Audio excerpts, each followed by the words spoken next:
Oh, hey there.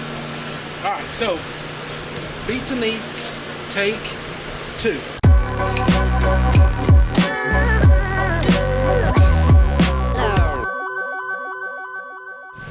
theme for this one is back to school blues. The last one was Americana with the American flags, all that stuff. So in order to not be redundant, we're going to take you through the process of what it takes to get up and running with this stuff. So from input to output, how the audio is run for something that's bigger than the typical DJ.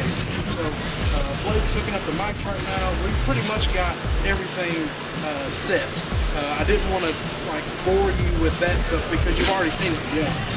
It's the exact same rig. This time we've actually got a full band, which is good.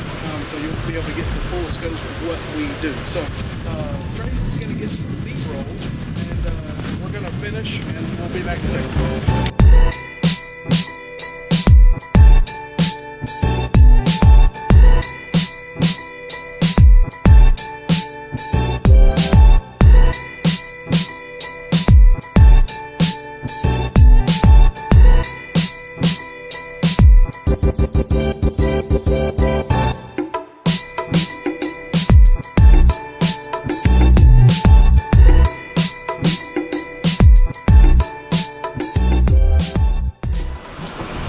So we're using a combination of home runs, which is going directly from the input source to the console, and stage snakes.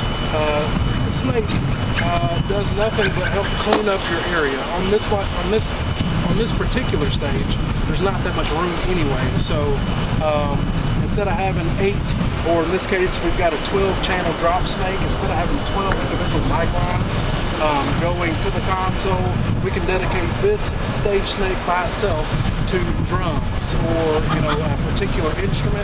And you can take one line and route it directly to your console instead of having so many. It really helps to clean your stage up. It really helps to cut down on confusion of where stuff is running, because if it's 1 through 12 here, you've got it routed 1 through 12 at the front of house position. Just when you're working with different people, it makes it a lot easier. If you're running multiple stage stakes that are identical, you need a way to identify them at your console. Right. So if that's the case, because I have multiple versions of these very snakes, because we may be doing a guitar world or a drum world or auxiliary instruments, the way to identify it is to just put down a piece of spike tape, and that way this is going, this is guitar world, and instead of it being 1 through 12 on the console, it's going to be 13 through 24. So that's, like Blake said, you need ways to identify them, especially when you're working with multiples, but it really helps to cut down on confusion and have a nice stage.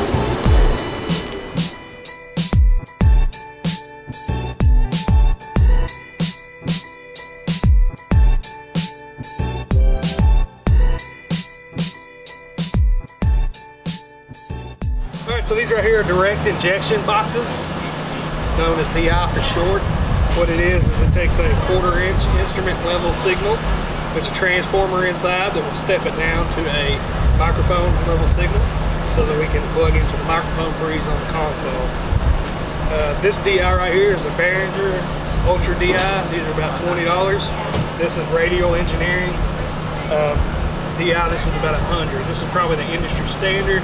It's a passive DI, which means it does not need phantom power to operate. The only difference really is the quality of the electronics, or the quality of the transformer inside will give you a cleaner signal. And the build quality is better too. It feels, that one feels like a paper clip, and the other one feels, like a paperweight. This one's metal on metal, so if you're on a metal stage, you could have an issue there. This one has a rubber mat right here, which will pick up any vibrations that will affect the box itself. So if this were to rattle, it could possibly have a short. There we go.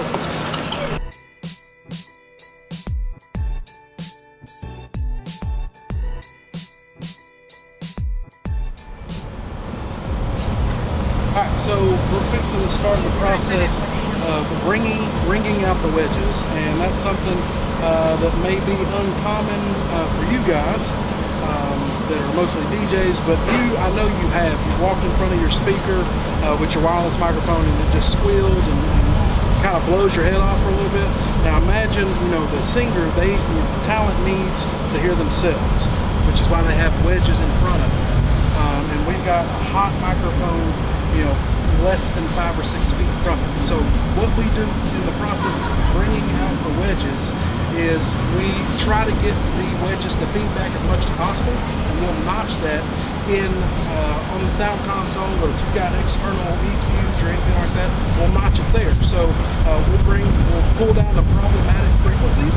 That way we can have, where the talent can hear themselves just fine, but they have a pretty hot mix on stage, and you don't have any feedback issues, later on during the show. So we do that before the show gets kicked off, and then we'll kind of see what we're talking about as we shoot some B-roll.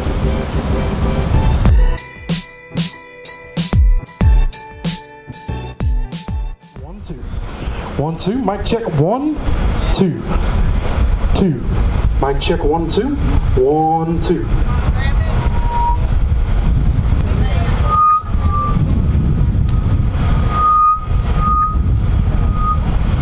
There it goes. Mic check 1 2 1 2. Hey hey. Hey hey. 1 1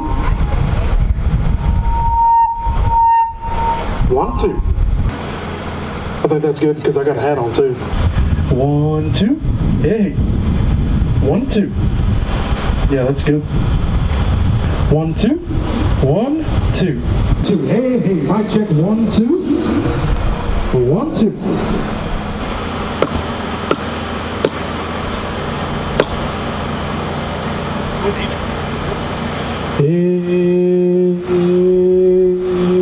Yep.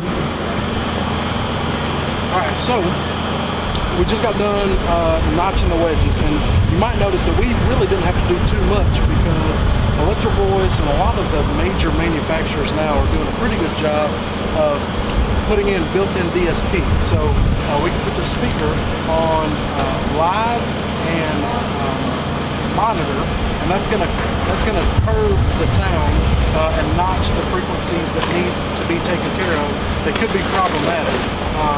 And these, the DSP in the EKX series is phenomenal. It's just great.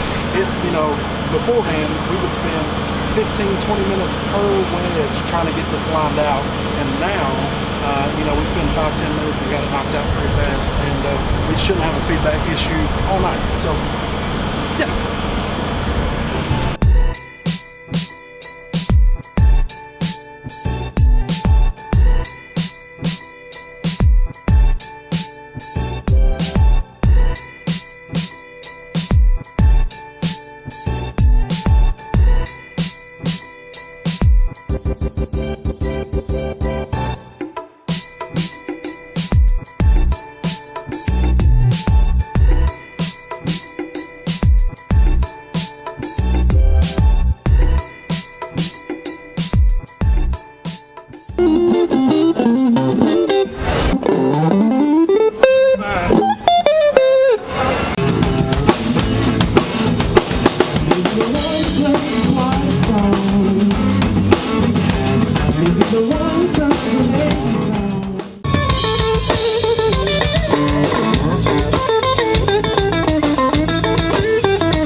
Alright, so this is the last box off of the trailer.